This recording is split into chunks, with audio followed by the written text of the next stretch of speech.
দারুণ টেস্টি একদম restaurant style একটা মাটন দো পেঁয়াজার রেসিপি আজ শেয়ার করছি আপনাদের সাথে।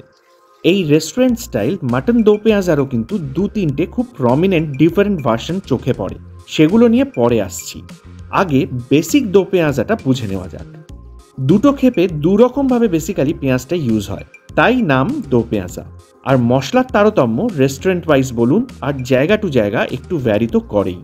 চলুন একটা স্পেশাল মশলা কি করে বাড়িতে বানিয়ে নিয়ে সহজেই একদম রেস্টুরেন্টের মতো স্বাদ আনবেন সেটা দেখে নেওয়া যাক।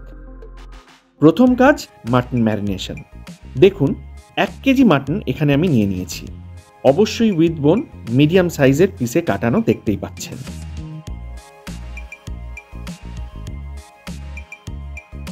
দিয়ে দিচ্ছি 1 টিস্পুন নুন, আদা রসুনের পেস্ট 1 টেবিল স্পুন,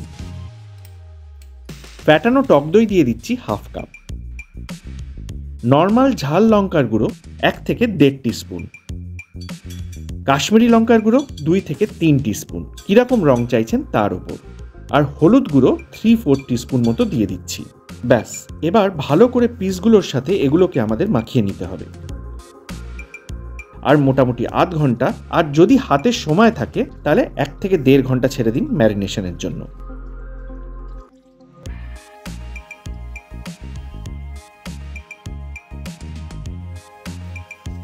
এবার পেঁয়াজটা দেখে নেওয়া যাক।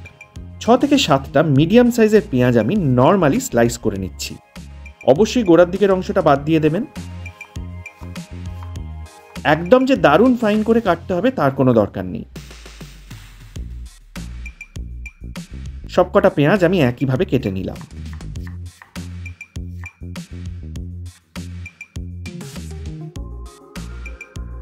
এবার ছোট 3 থেকে 4টে পেঁয়াজ আমাদের নিতে হবে, আর হাফ করে কেটে নিয়ে দেখুন আমি যেভাবে করছি লেয়ার্সগুলো আলাদা করে নিতে হবে। পেঁয়াজ যদি খুব বড় হয় তাহলে 4 ভাগে ভাগ করে নিয়ে লেয়ার্সগুলো আলাদা করে নেবেন। দেখুন এটাকেও আমি আলাদা করে সরিয়ে রাখছি আপাতত। দুটো মিডিয়াম সাইজের টমেটো আর সাথে 2 থেকে 3টে কাঁচা লঙ্কা মিক্সার গ্রাইন্ডারে গ্রাইন্ড করে নিচ্ছি।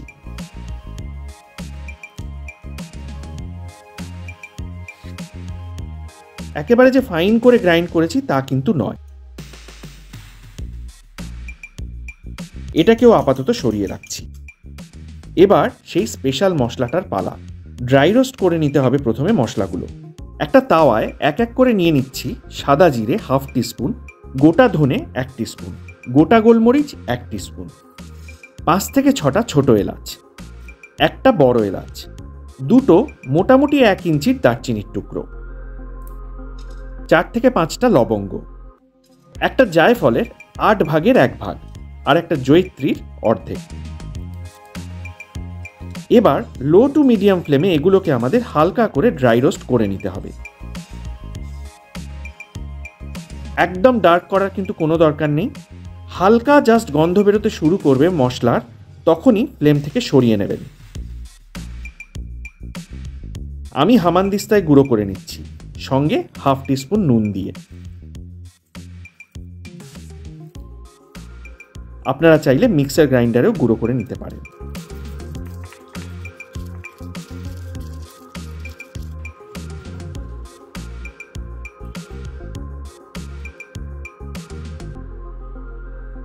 এটাও সরিয়ে রাখছি আপাতত। একটা কড়াইতে মেজারিং কাপের হাফ কাপ সর্ষের তেল এবার আমি গরম করে নিচ্ছি।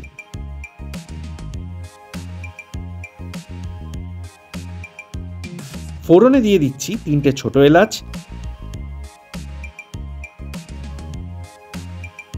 2টো ইঞ্চি দেড়েকের দারচিনির টুকরো, 4 থেকে 5টা লবঙ্গ, 2টো তেজপাতা, আর একটা গোটা জয়িত্রীর 1/4, আর সাদা জিরে 1/4 টিস্পুন।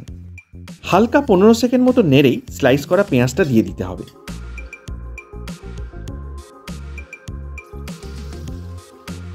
সঙ্গে হাফ টিস্পুন মতো নুন। পেঁয়াজটা কিভাবে ভাজছি এটা একটু খেয়াল রাখবেন, এটা খুবই ইম্পর্টেন্ট। মিডিয়াম ফ্লেমে ভাজতে হবে, আর জাস্ট নরম হয়ে সোনালি রং ধরা অবধি ভাজতে হবে, তার বেশি কিন্তু নয়।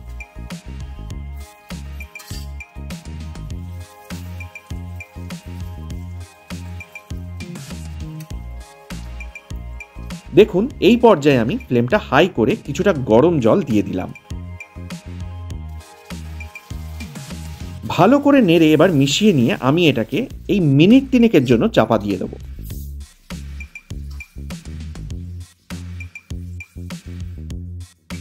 এতে পেঁয়াজটা একদম সফট হয়ে যাবে আর খুব তাড়াতাড়ি গলতে শুরু করবে।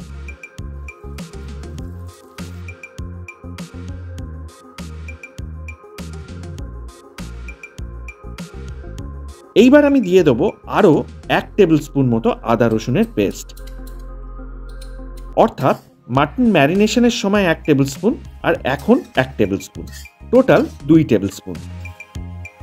এটাকে এবার কাঁচা গন্ধটা চলে যাওয়া অবধি কষানো, আর তারপর টমেটো কাঁচা লঙ্কার পেস্টটা মিশিয়ে দেওয়া।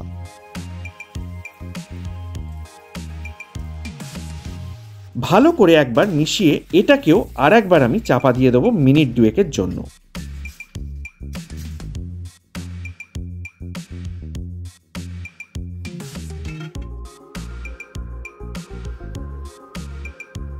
এরপর চাপাটা তুলে ততক্ষণ কষানো যতক্ষণ না টমেটোর কাঁচা গন্ধটা চলে গিয়ে তেলটা সেপারেট হয়ে আসছে।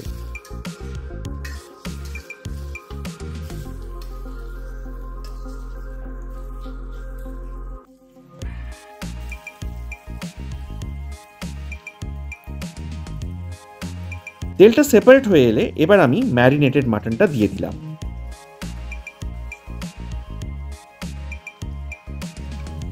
মাটনটা দিয়ে এবার আধ ঘন্টা থেকে 40 মিনিট ধরে কষাতে হবে আমাদের এটাকে।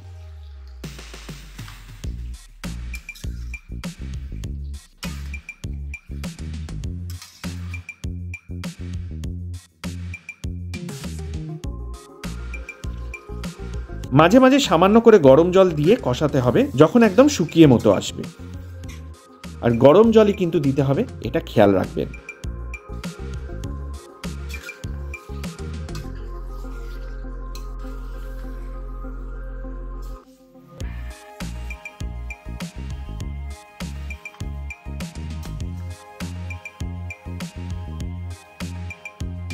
আধ ঘন্টা থেকে 40 মিনিট বাদে এবার আমি স্পেশাল করা মশলাটা মিশিয়ে দেবো।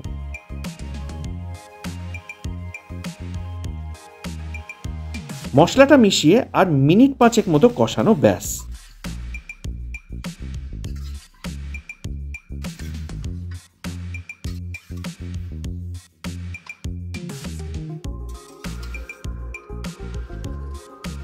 তারপর যখন তেলটা সেপারেট হয়ে আসবে তখন এটাকে প্রেসার কুকারে আমাদের ট্রান্সফার করে নিতে হবে।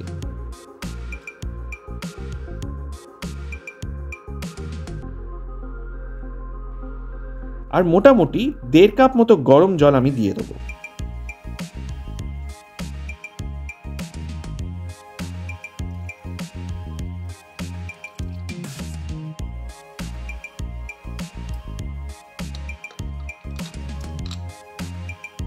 এবার 4 থেকে 5টা সিটি দিয়ে মাটনটা প্রায় পুরোপুরি সেদ্ধ করে নিতে হবে আমাদের।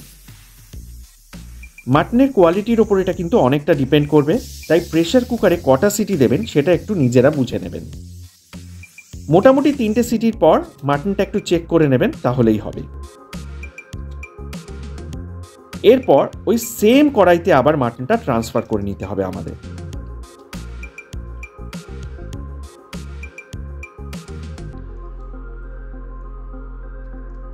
ফুটতে শুরু করলে ফ্লেম থেকে সরিয়ে নিচ্ছি, আর অন্য একটা প্যানে 2 টিস্পুন মতো ঘি আমি গরম করে নিচ্ছি।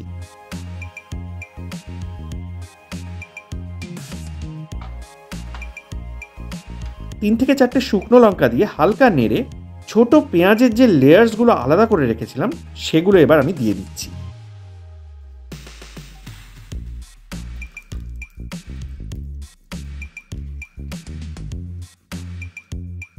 সঙ্গে টুকরো করে রাখা 3 থেকে 4টে কাঁচা লঙ্কাও দিয়ে দিচ্ছি।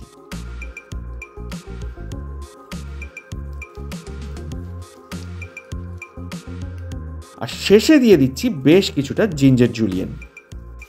আরও 30 থেকে 40 সেকেন্ড মতো নেড়ে এবার এই পুরোটা আমাদের মাটনটায় মিশিয়ে দিতে হবে।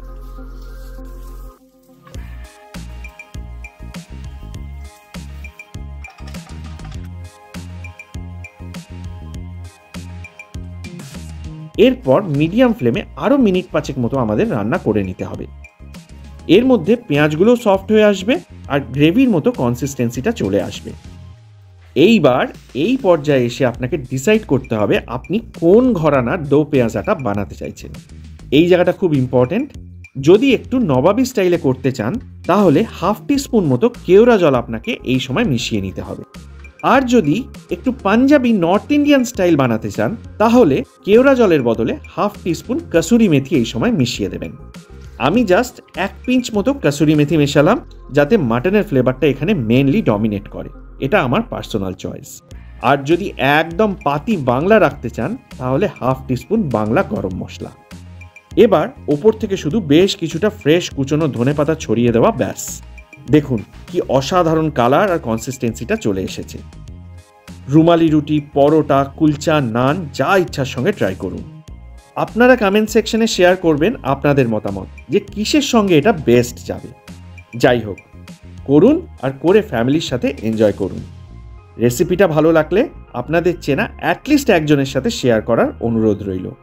আর অবশ্যই চ্যানেলটা সাবস্ক্রাইব করে পাশের বেল আইকনের অলটা প্রেস করে দেবেন। আজ এই পর্যন্তই।